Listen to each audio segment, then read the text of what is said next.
Hello everybody, Wild Bill for America here.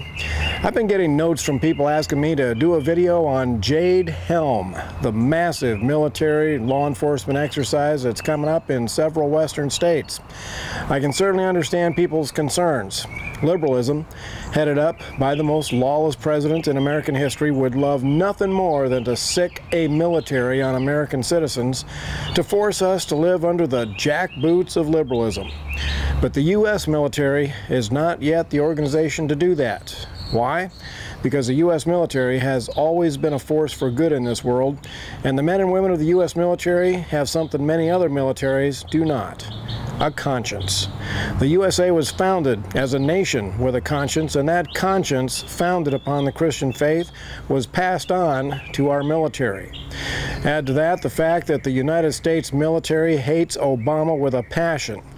As of today, the U.S. military is still protecting the freedom of we the people. The military we have today is still the world's guardian of freedom, and the evil liberals know that. So they're on a rampage to change that by driving Christians out of the military. For a decade, the politically correct monsters have been persecuting chaplains, court-martialing them for using the Bible for counseling, court-martialing them if they say the name of Jesus in a public prayer.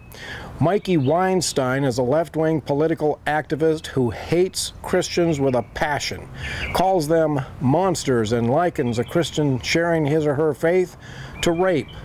And Barack Obama took this bigoted anti-Christian monster and put him in charge of religious affairs for the military, an open act of hatred towards the men and women of faith.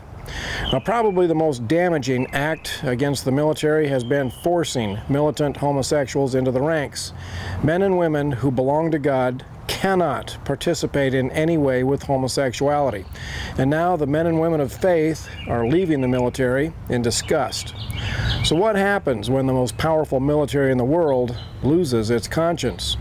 The most monstrously evil president in American history is rapidly bringing the moral standards of our military down to his level. If Americans allow people like Obama and the militant homosexuals to drive the moral standards down to the level of the Nazis, then our military just might begin to operate like the Nazis. But that day has not yet arrived.